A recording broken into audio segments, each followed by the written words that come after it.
Greetings, friends. Hryshyne here, and this is the weekly Russian-Ukrainian War update for the weeks of March 16th through March 31st of 2026. If you want to continue receiving these weekly Russian-Ukrainian War updates, be sure to subscribe to my channel. And this week, we are going over 2 weeks because, like the first half of March, barely anything happened. But we started seeing a bit of a small uptick in activity towards the end of this month. But again, as I mentioned last week, it's springtime, and because of the collapse of the Starlink system for the Russians, there's been a lot of reduced activity this week. This month must be, from my estimation, the lowest amount of attacks that have happened since 2023 for the Russians. Now, I do think it will start picking up more, especially towards in April, and then especially towards May once vegetation comes back, as I mentioned last video. So this week, we're just going to go over what happened for the rest of March, and yeah, let's go. We're going to start in the Zaporizhia, Dnipropetrovsk direction, and this week, the biggest thing, according to neutral and pro-Ukrainian sources, is that in the fight for the Berezov-Hryshyne line, the Ukrainians broke the resistance in the Vyshana part and have captured the town of Vyshana, Verbova, and then the kind of small villages around it like Urnivka, Privilya, and Dnipropetrovsk. Now, pro-Russian sources are saying that's not true. They're saying that this line is still being held, and yes, there are Ukrainians. You know, there could be Ukrainian soldiers that infiltrate these areas, but there's also Russian troops. So it's less that it's a like either side controls it, and it's more of a gray zone. I don't know, because the thing is, we've had for example, we had geolocations of the Ukrainians doing these deep infiltrations, but we also had but we haven't had geolocations of we've also had geolocations, for example, of the Russians being in Verbova last week.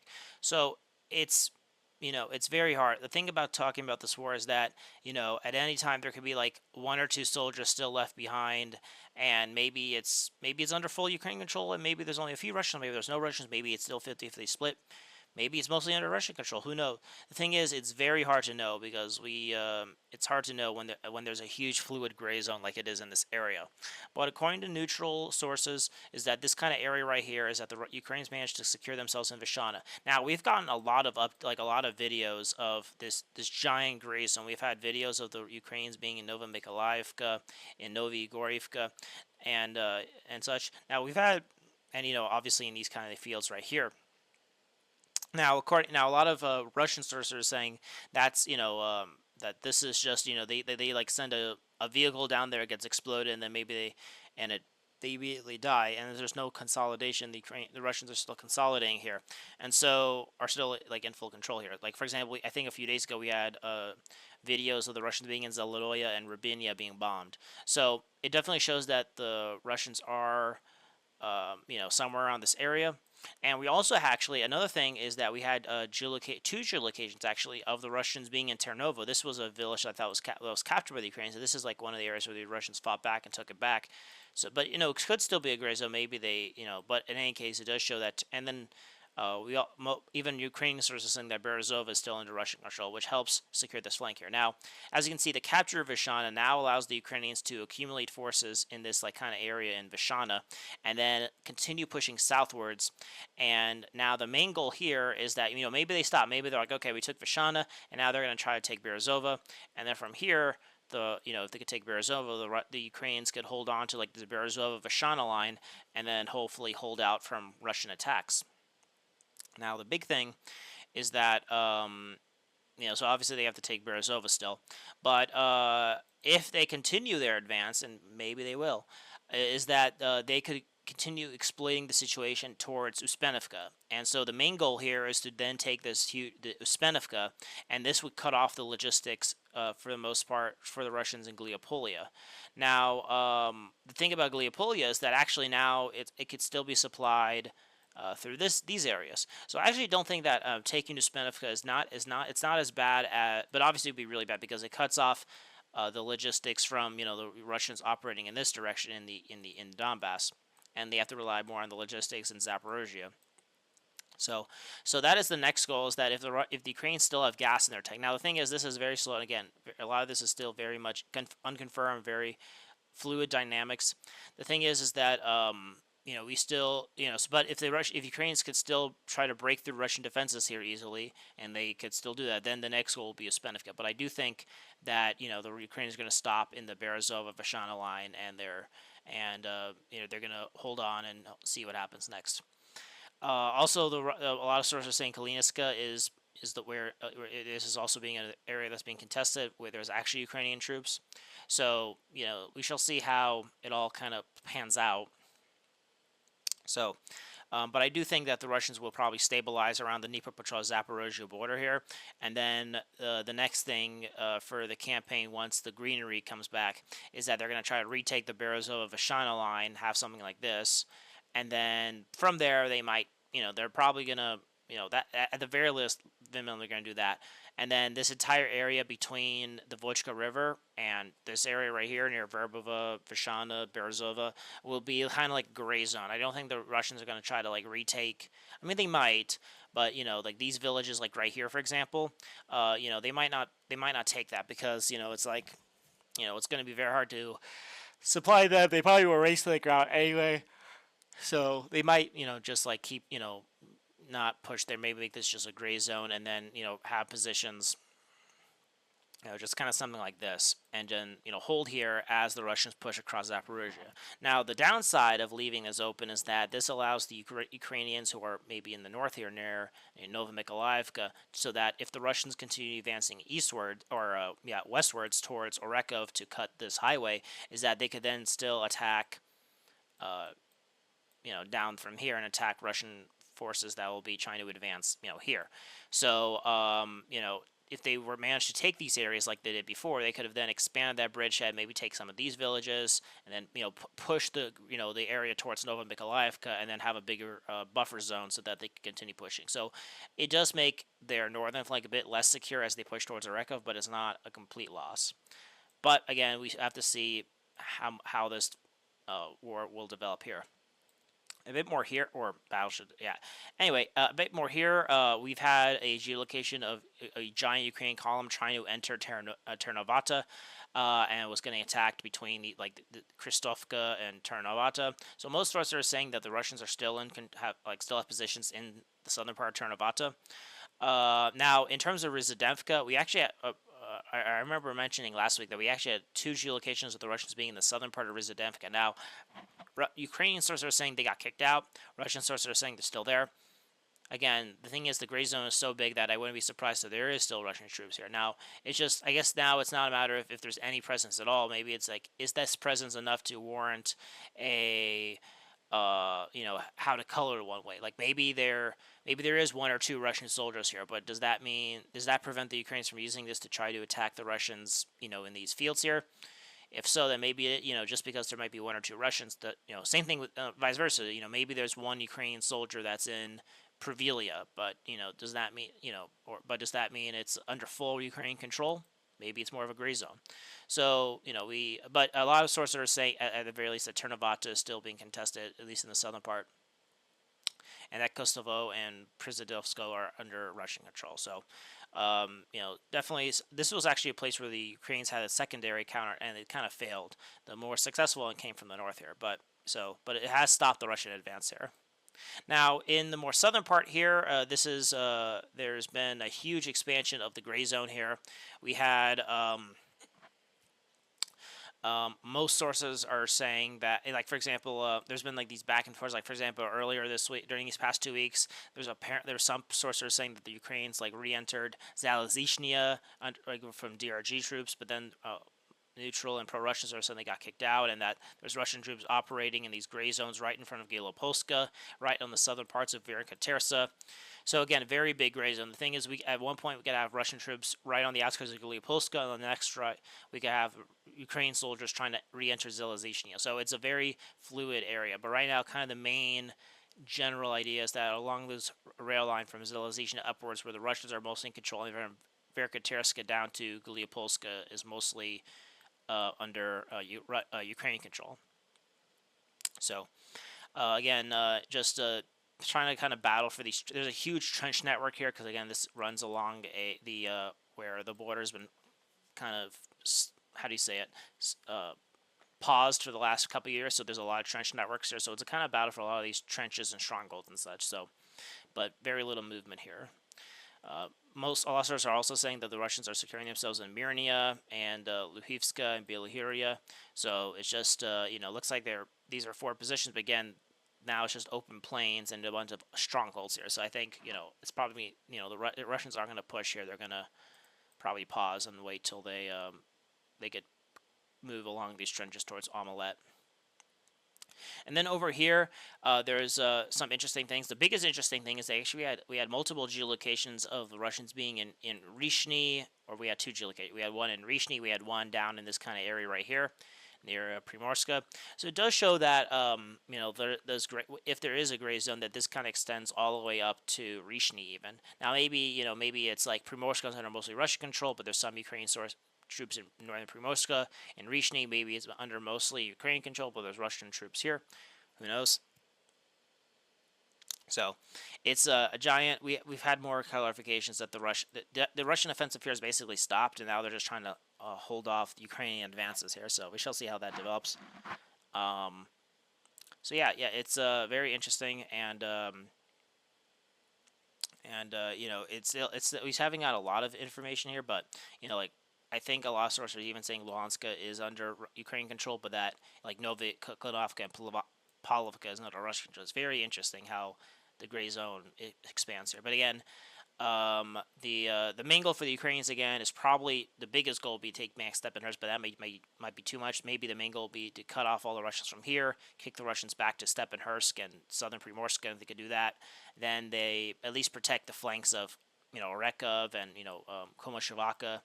But the Russian goal obviously is to take these villages on our higher ground, take Primorska, and reach the Kotna River here. So it's just a big back and forth. And also we've had most sources are now saying that Novodolivka and such is not under Russian control, which I didn't buy anyway, because we had a giant column coming from Robotyna that got under attack in this highway between Robotyna and Novodolivka. They were moving towards Novodolivka, like were they going to attack or were they here to drop off troops? We don't know, but Novodolivka is more like is still being contested like Malaktakbachka. So yeah, that's the Zaporizhia and Dnipropetrovsk direction. Now we're going to go to the Dobropillya direction. And in the Dobropillya direction, we have some very interesting things happening here. The biggest news is that, I think I talked about this last time, but we've had more and more clarifications that Hryshyne has completely fallen. And not only that, they're now expanding northward. So you had the Russians taking a bunch of these areas to the south, in these reservoirs right to the south of Nova Alexandrivka. Most sources are saying the Russians are now infiltrating these tree lines here and this kind of small little area right here.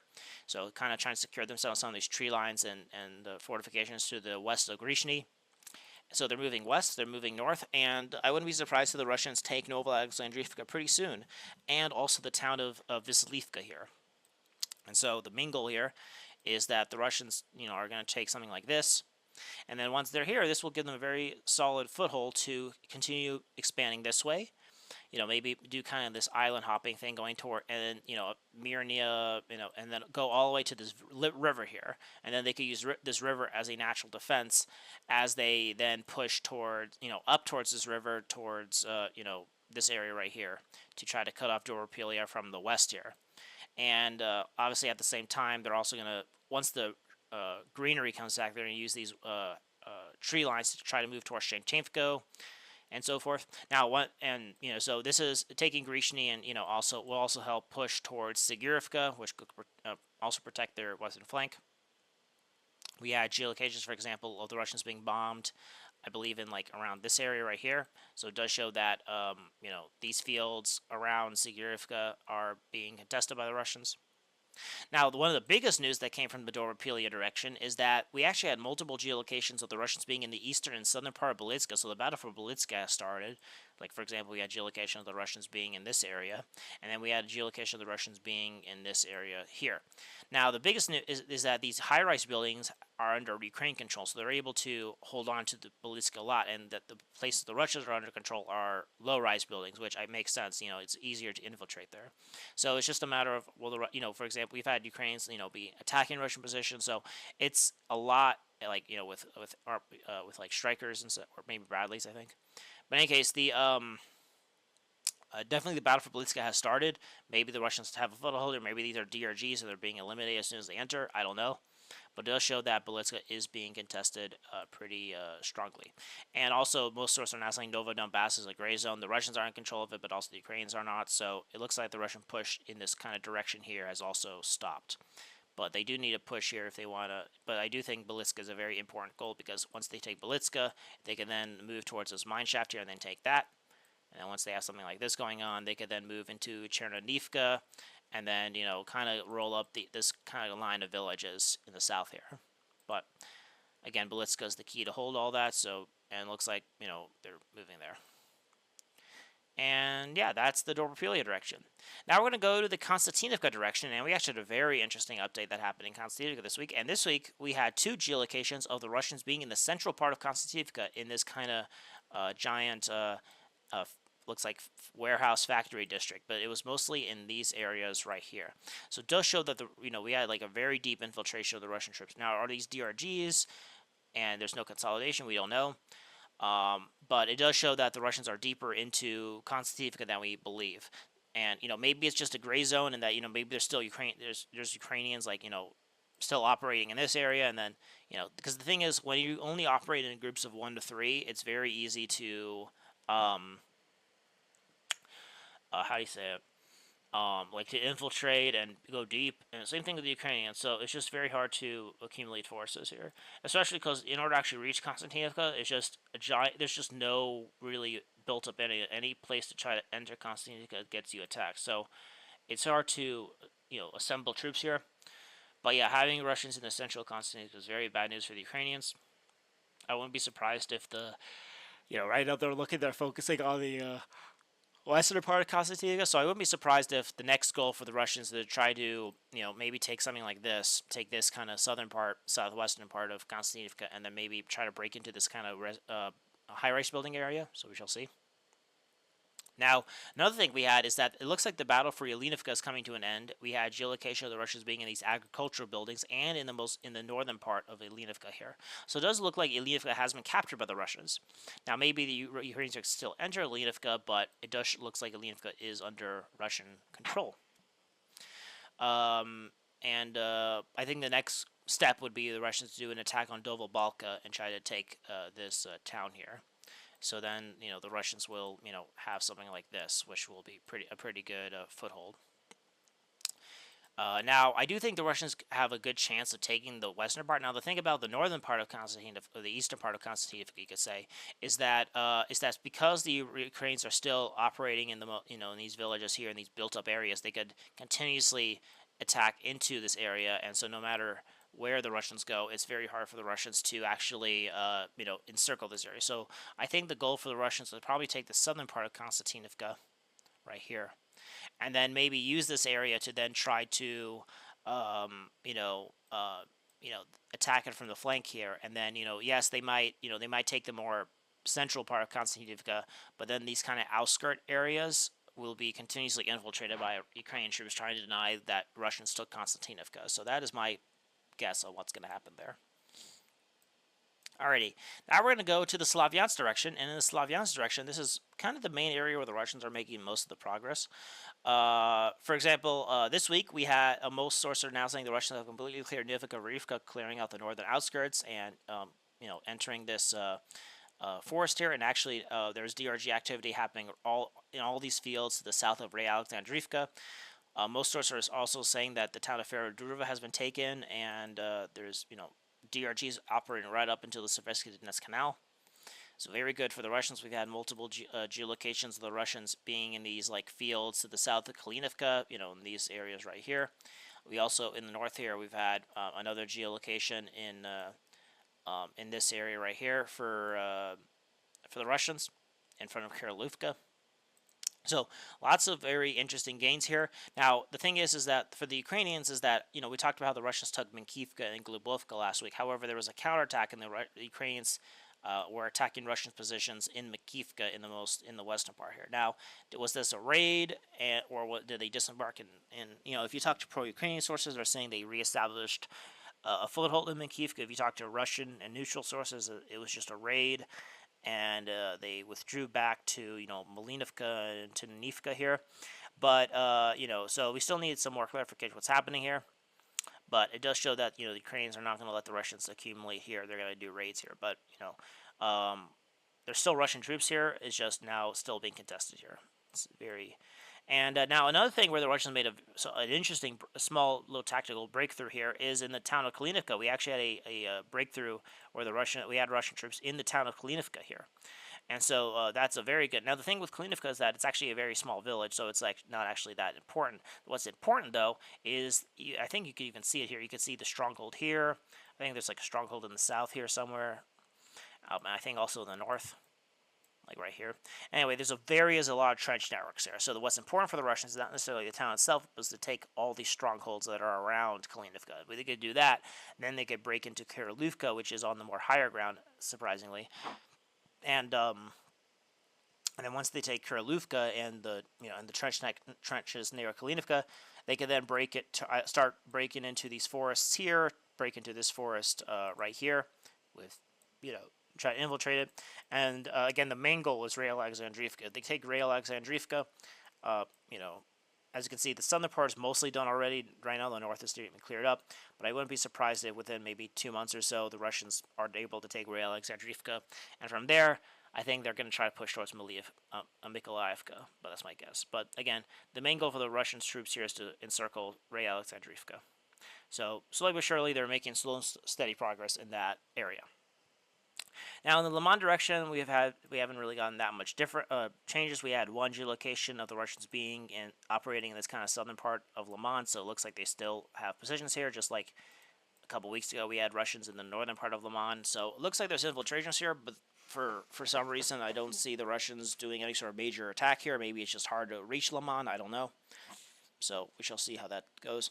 And we had the Russians claim they took the town of Boriska here, but we had no confirmation of that. But a lot of sources are saying that the Russians are pushing through these fields, taking more and more of these, like, in this forest, Hryshyne, Star Caravan, and Berslivka. And so I wouldn't be surprised if eventually they take these two villages.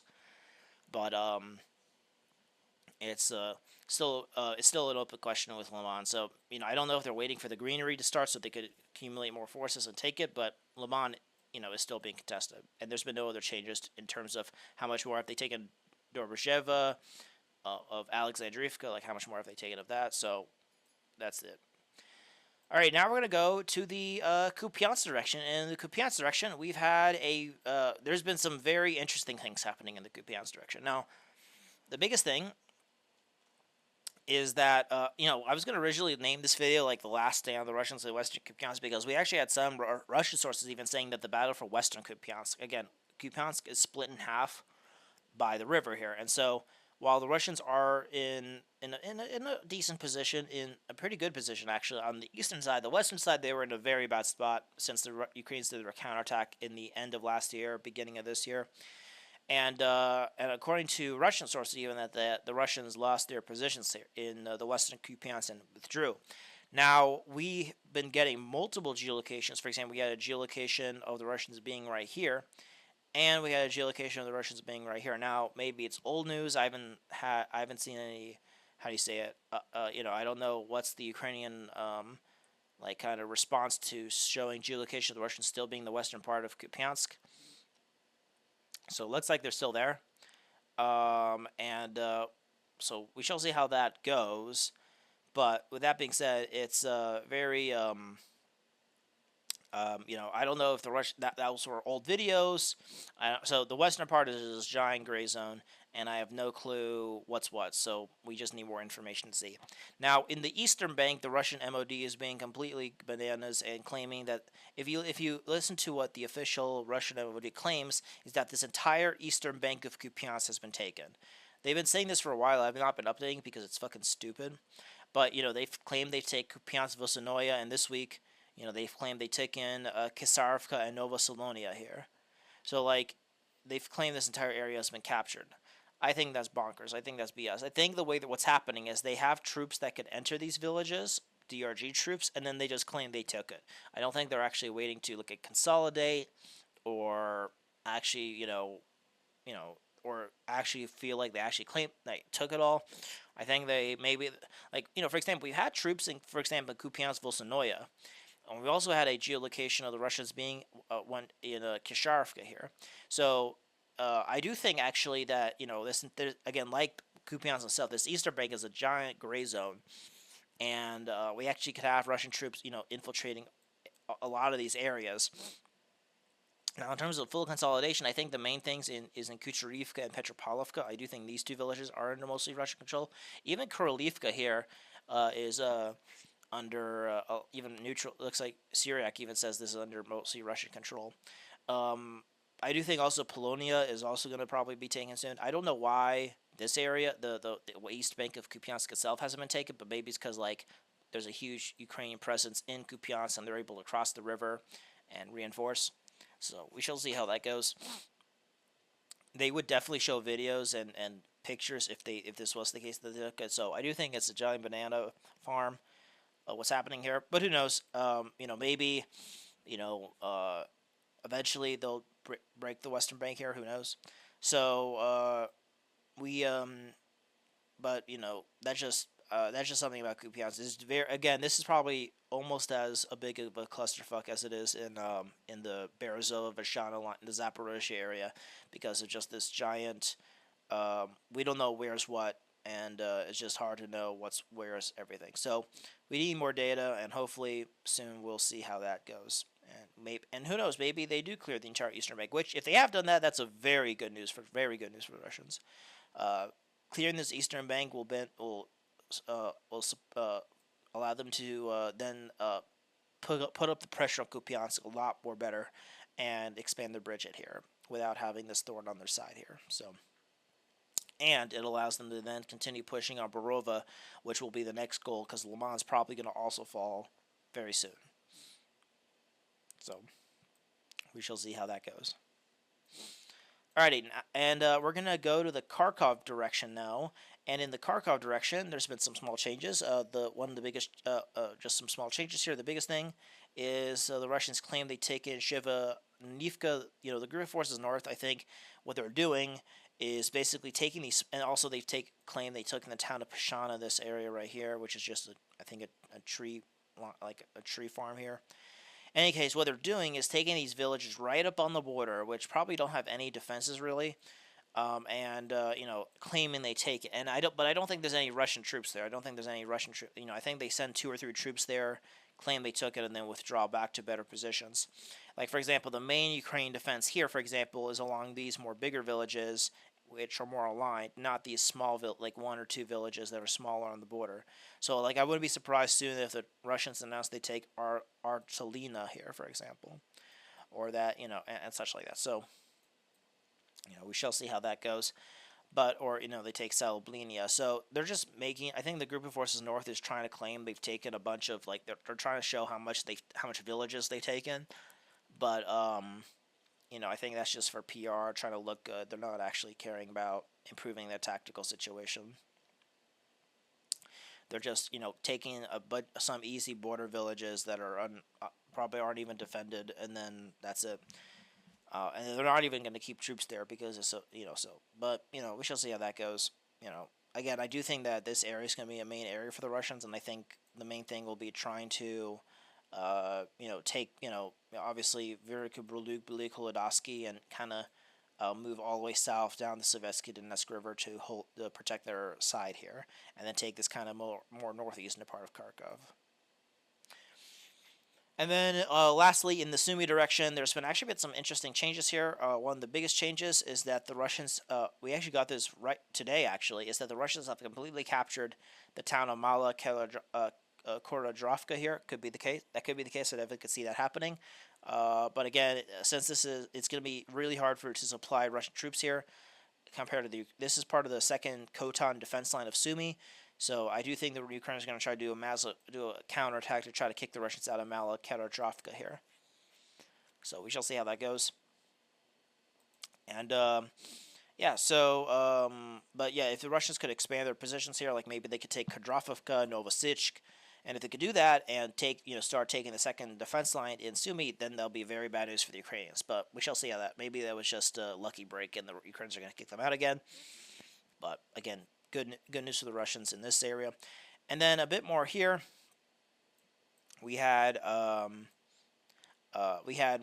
geolocations around the town of Sopych here, and most of we had geolocations of Russia being bombed in this small village. It's actually not a small village. It's actually a pretty decent sized village. I think it's like had like 700 people pre-war. So yeah, it's a pretty good place to hold up your troops. They also took this like border cross checkpoint here. So and then also again, they've claimed they've taken a bunch of these like kind of small villages right along the border here, but I don't think there's been any defenses of the Ukrainians here. So this might be just an area where the Russians are just taking villages because they can. But again, that doesn't really do anything for the Russians. Now, if they could maybe expand this bridgehead, maybe continue pushing down along this highway, and maybe take a bunch of these villages right here, okay, that'd be pretty good because then they have another. They're expanding a buffer zone in Sumy at that point, and who knows, maybe this could be a future attack towards Globovka here, so or Glugivka or whatever the fuck, however you say it. But again, I think this is just them taking some. I think it's more of a pinning operation. Actually, I do think that the Russians are trying to, send Ukrainian troops to Sumy so that the big offensive that's going to happen in like Zaporizhia and Donbass is easier to do. But because obviously Sumy is not our main direction. But we shall see how that goes. Alrighty, that's the end of this video. Hope you guys enjoyed. I'm actually going to be going to I'm going to be traveling abroad. Going on vacation soon, and I'm actually gonna be gone for almost a month. So the entire month of April, I'm not gonna be back till the very early May. So we shall see how that goes. Now, so it's so there's gonna be about a month where I'm not gonna update. Which might obviously not recording anything for April will make when I come back in early May, I'll make a big update. But, April's also going to probably be pretty slow. Probably going to start picking up the pace, but I do think April's going to be still a bit slow. But we shall see. But I do think once May comes around, once the greenery comes back and it's summer again, it's going to be a very big, we're going to start seeing more movement, I believe. Unless the Starlink system and the morale has been completely collapsed. So we shall see how that goes. Alright, be sure to subscribe to my channel to continue receiving these updates, and hope you guys, like this video, comment your thoughts, share this video around. Hope you guys have a wonderful day, and yeah, so aim high and wander on.